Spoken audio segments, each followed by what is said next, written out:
Hey, on this episode we talk about closing the vents in your home and what causes my heat exchanger to have a crack. You ask your comfort and energy questions and they get answered. This is the Ask Derek Cole Show.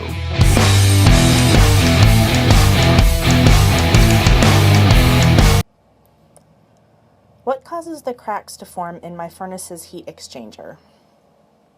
So depending on the brand you have, depends on if you have aluminum, steel, or just kind of aluminized metal. So depending on what you have depends on how it's formed and depends on where it cracks at. So a Carrier will crack differently than a Goodman or a Train because they're made differently.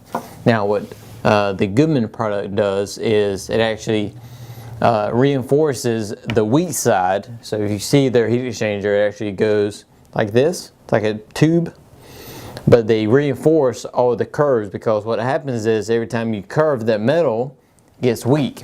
It's a weak spot. So usually what you see cracks or failures in, or anything where the rust or crack would be in those weak spots, which would be the curves, the edges, because it's not reinforced. That's one of the reasons why Goodman gives a lifetime warranty on their heat exchanger for a gas furnace, is because it doesn't fail because it has this reinforced edge on each of the weak spots. So as it gets hot, of course it expands. As it gets cool, it contracts.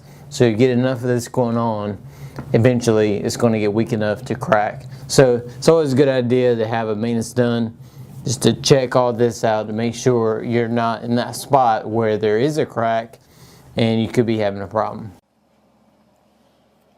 How often should I close the vents off in rooms that I don't use? Yeah, I get this question quite a bit. You should close the vents off never. Ever close the vents off in your house. Your house is made and designed to condition with those amounts of grills or runs in that room or in that space. So you should never close off that room, close the door to that room. Well, I'll tell you about it. You can't close the door if you have enough room for the air to get back to the return. So you go into some houses and they have really thick carpet and you close the door and you have to kind of slam it shut. Okay, well, air is going to have a hard time getting through that space. And some homes have a good undercut under the door, so you close it and the air still flows out. So what goes in must come out. Same thing here with air. If it goes into the house, it must come back to the return. So you want to make that as easy as possible, because air is like water. Again, it's going to get the air. You want to get it clean, conditioned air versus air from outside, crawl space, through the walls. You can't control that unconditioned air. You can control the air in your house. But to get back to the vents, yes, never ever close the vents.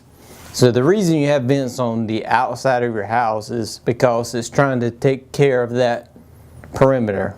So you don't see, unless you're staying in a mobile home that has 2 tracks of duct system, you will not see a grill on the inside wall in your house, because it wants to take care of the perimeter outside wall that is affected by the weather. So closing off the grill affects that.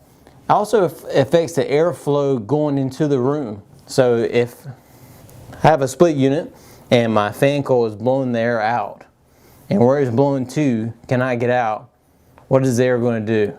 It's going to try to come back, maybe. So that fan has to work harder to push it back out because it's getting some resistance because the vent's closed off. That's going to cause a problem. So if the fan has to work harder to get the air to where it needs to go, is it saving you money or costing you money? Right, it's costing you more money because the fan's working harder. And with this equipment, you want it to work as easily as it can. That's why you need to do maintenance. You need to have it cleaned.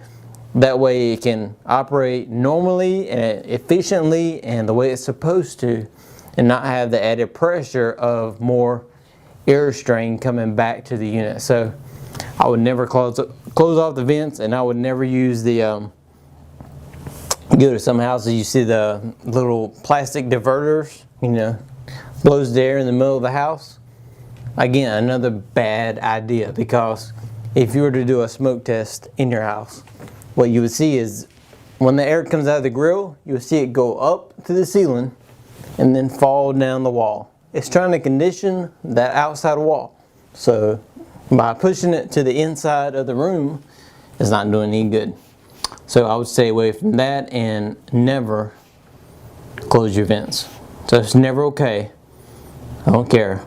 It's never okay.